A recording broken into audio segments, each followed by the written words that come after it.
let's go in with just a basic nutrition case study at the moment. Somebody who you had who just without really doing too much found a tremendous benefit from changing little things in their lifestyle and with their diet, first of all. Yeah, absolutely. That'd be a good place to start. And this probably across all case studies has been some nutrition work anyway. Whether the breakthroughs with the testing or the movement or something like that. But a really good example is a guy called Robert. Robert lives in Canada, and we were working together a few years ago, and his particular health challenge was that with his gut, ulcerative colitis. So not something that we're going to treat, but something that he'd been treating for about 24 years when we first met. He got in contact with us saying that he's been experiencing all this abdominal pain and things like that for a good, like more than 2 decades. And he wasn't particularly satisfied for his own well-being because he was managing it. The medications that you're on were managing it, which is great. But also in the meantime, alongside managing that, he'd just been building up all these other symptoms. He started getting more gut stuff going on, more stomach pain. So not just down in the lower abdominal, but more stomach pain. He's getting bloating and belching, totally nauseous, but outside the gut as well. So he started describing, well, I'm now getting loads of headaches. I've got upper back pain a lot of the time. I've got no libido. So that sort of holistic principle sort of coming out in terms of there are different systems, different tissues, different organs that are starting to struggle, and give him a bit of feedback for sure. So we started working together to try and unravel it a little bit more and stop just managing things. And so we had to have a little closer look at things, and we did some gut testing and things. I found a few things out, but it's nothing that was totally jumping out at us from there.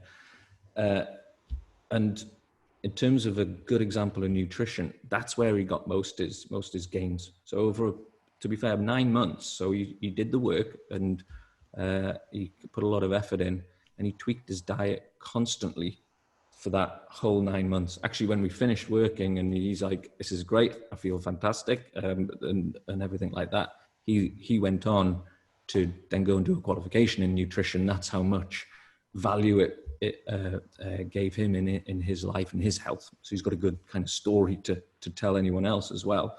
But the typical progress he made and what gave him those kind of results were, he went dairy free, and that's fairly a sort of well-known step, isn't it? It's not like an unusual step that people would take, but he hadn't been dairy free yet properly.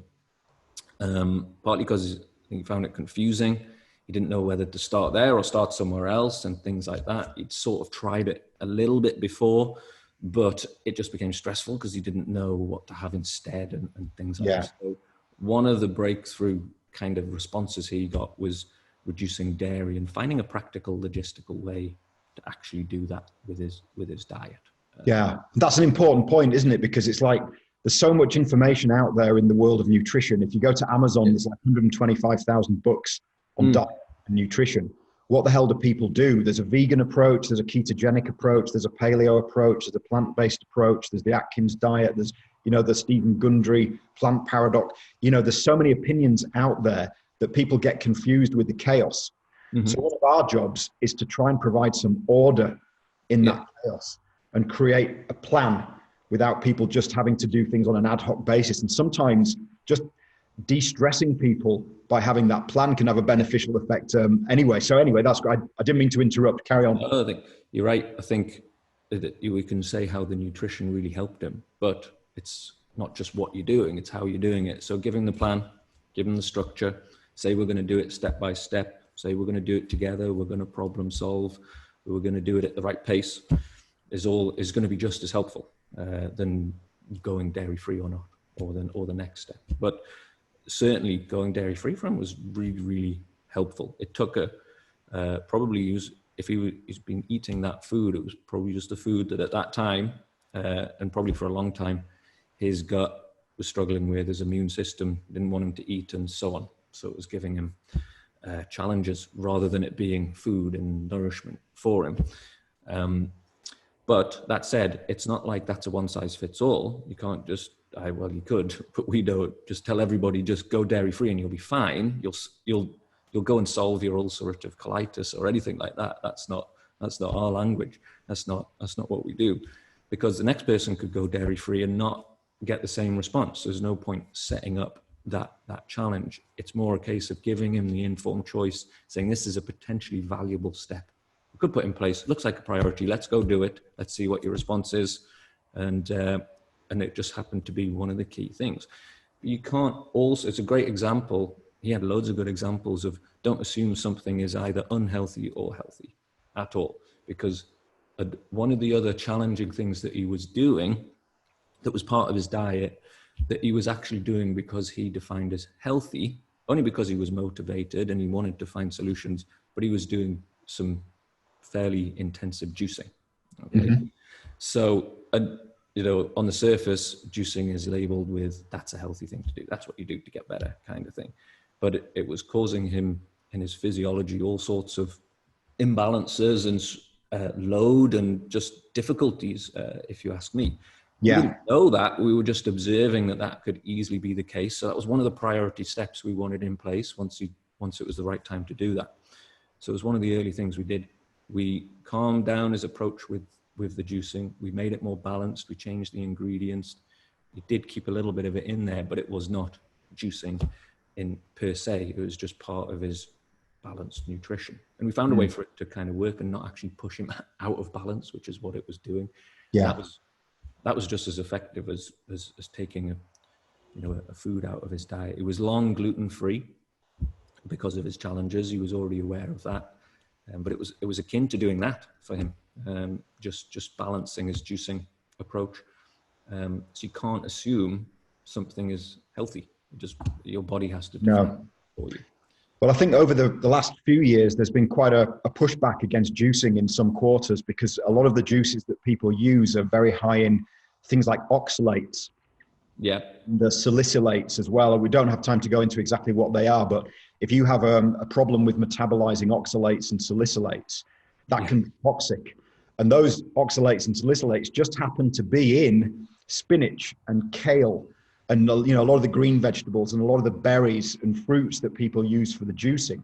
So you can inadvertently, in trying to do something that's beneficial for yourself, really screw yourself up in the process if you don't understand the dynamics of how many of these foods have both benefits and drawbacks depending on your individual and unique situation. Yeah, it was the benefits and the drawbacks, the pros and the cons, the advantages, the disadvantages. That the way we coach is inherent in any food, or I suppose any step you could do. So instead of me just telling him, oh, you have to go and do this, you don't have a choice in this, you just go away, do that, and you'll be fine, a list of stuff to go and do. It was more of a conversation. It was more about, let's give you the informed choice. Did you know that there are drawbacks to juicing, especially with all the green stuff you've got in there? And that piqued his interest. He was like, oh, I didn't know.